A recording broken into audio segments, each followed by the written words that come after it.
سلام، سیما هستم و اینجا کانال سی چاکلته. توی این ویدیو قراره با هم یه اسپرد با گردو و آرد نخودچی درست کنیم. شاید به نظر یه کمی عجیب بیاد، برای خود منم خیلی عجیب بود، ولی وقتی درستش کردم و دیدم که خیلی طعم خوب و متفاوتی داره، تصمیم گرفتم که آموزشش رو با شما به اشتراک بگذارم. با من همراه باشید.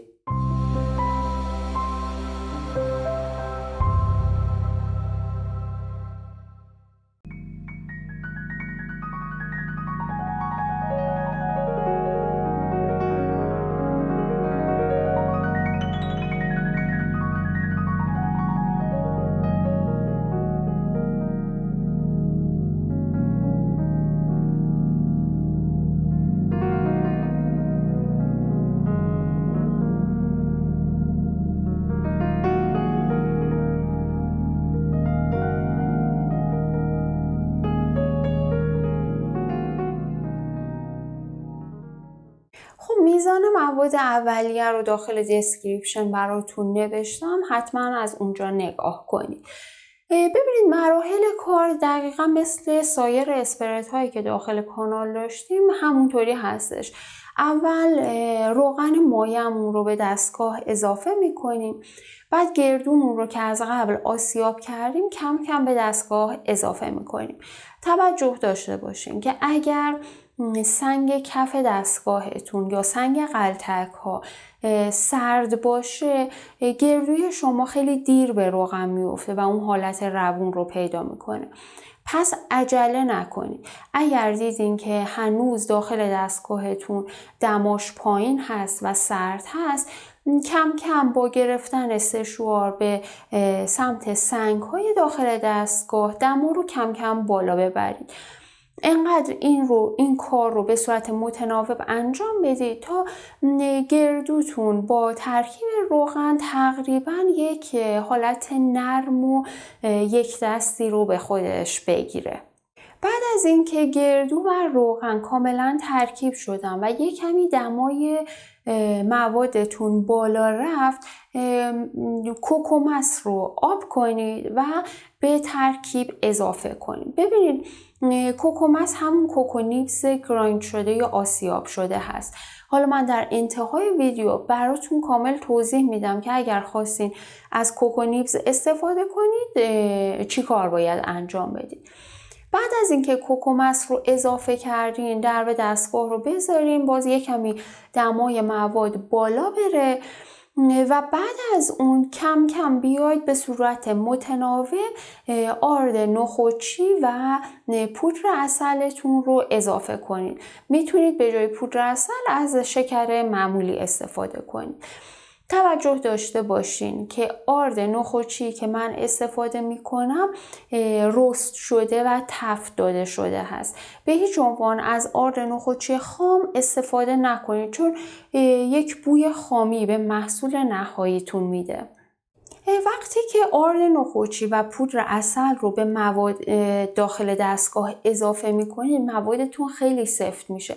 اصلا این کار رو با سرعت بالا انجام ندید. شده یک قاشق که اضافه کردین، درب دستگاه رو بذارین، 5 دقیقه 10 دقیقه بهش زمان بدید و بعد مابقی مواد رو اضافه کنید. وقتی پودر عسل و آرد نخودچیمون کامل به مواد اضافه شد و یک ترکیب همگنی به دست اومد، اون موقع وانیل رو اضافه کنید. من تقریبا از نصف غلاف وانیل پودر شده برای این ترکیب استفاده کردم. شما میتونید وانیل رو حذف کنید و به جاش از پودر هل استفاده کنید. این کاملا دل بخواه است. بعد از اینکه تمام مواد به داخل دستگاه انتقال داده شد، پیچ بالای دستگاه رو کامل سفت کنید، درب دستگاه رو ببندید، چند ساعت اجازه بدین که دستگاه با درب بسته کار کنه. و بعد از اون، چون من میزان کل موادم حدود نیم کیلو میشد، بهش 24 ساعت زمان بدید تا اون بافت نرم و لطیف رو بهتون بده و وقتی داخل دهانتون میذارید اون زبری رو احساس نکنید. اما اگر میزان موادتون بیشتر بود و حدود 1 کیلو بود، کلا بیشتر از نیم کیلو بود، حتما باید 48 ساعت بهش زمان بدید.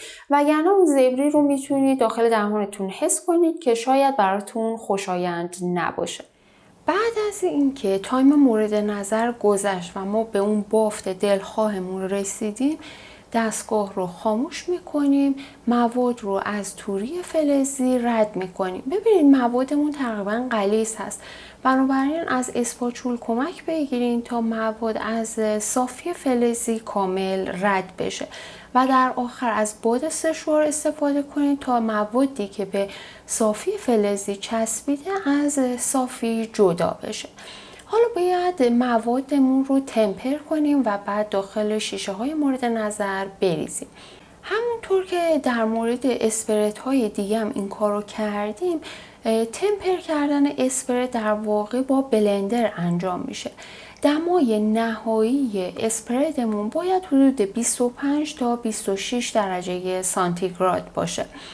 برای همین موادمون رو داخل یک کاسه میریزیم، اون رو با بلندر میزنیم، خوب همش میزنیم و 5 دقیقه 10 دقیقه بهش زمان میدیم و دوباره اون رو با بلندر میکس میکنیم تا زمانی که دمای نهاییمون به 25 یا 26 درجه سانتیگراد برسه این کار رو تکرار میکنیم.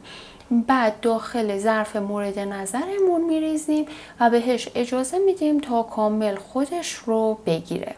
ببینید اگر بخوایم از کوکونیبز استفاده کنید، کوکونیبزتون رو با یک دستگاه دیگه یک کمی آسیاب کنید که یک کمی ریزتر بشه. وقتی روغن رو به دستگاه اضافه کردین، کوکونیبز رو کم کم بهش اضافه کنید تا کاملا له بشه و کوکونیبز هم به روغن بیفته. بعد از اینکه کوکونیبزمون کامل آسیاب شد، شاید حدود 20 دقیقه تا نیم ساعت زمان ببره. وقتی کاملا آسیاب شد، پودر گردوتون رو اضافه کنید و مابقی مراحل رو طبق چیزی که داخل این ویدیو گفتم پیش برید.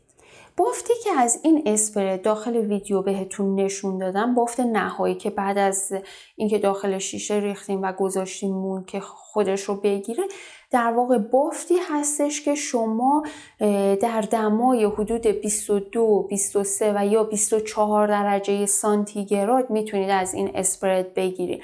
یعنی اگر دمای محیطتون بالاتر باشه، قطعاً اسپرتتون روانتر و یک کمی شلتر میشه که اگر بخواین مثلا بگین که من میخوام توی دمای بالاتر، یعنی توی دمای 25, 6 یا 27 درجه سانتیگراد محیط بافتم صفرتر باشه، باید میزان روغن مایعی که داخل این رسیپی استفاده میکنید رو کم کنید. به جاش میتونید از کوکونیبز استفاده کنید، یعنی همون مقدار که از روغنتون کم میکنید به کوکونیبزتون اضافه کنید. بعد این نکته رو هم توجه داشته باشید، روغنی که استفاده میکنید ترجیحاً روغن آجیلی باشه که توی این اسپرت ازش استفاده شه، یعنی روغن گردو استفاده کنید که طعم گردو قوی تر بشه. اگر نداشتین از روغن بدون بو استفاده کنید که طعم نهایی اسپرتتون رو تحت تاثیر قرار نده. میتونه از روغن زیتون بدون بو یا هر روغن مایع بدون بوی دیگه، البته با کیفیت، استفاده کنید. شاید وقتی که این اسپرت رو بعد از 7-8 ساعت که داخل دستگاهمون تست کنید، هم طعم گردو رو خیلی قوی حس میکنید، هم طعم اون آرد نخودچی رو.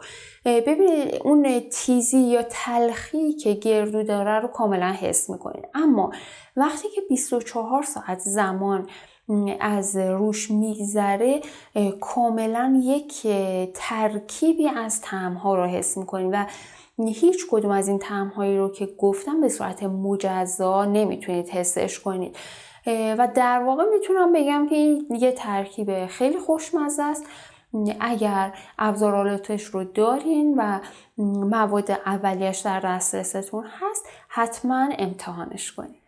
ممنونم که تا انتهای ویدیو همراه هم بودین. اگر ویدیو رو دوست داشتین حتما لایک کنید و اگر کانالمون رو دنبال نمی کنید و به مطالب شکلاتی علاقه‌مند هستید حتما سابسکرایبمون کنید.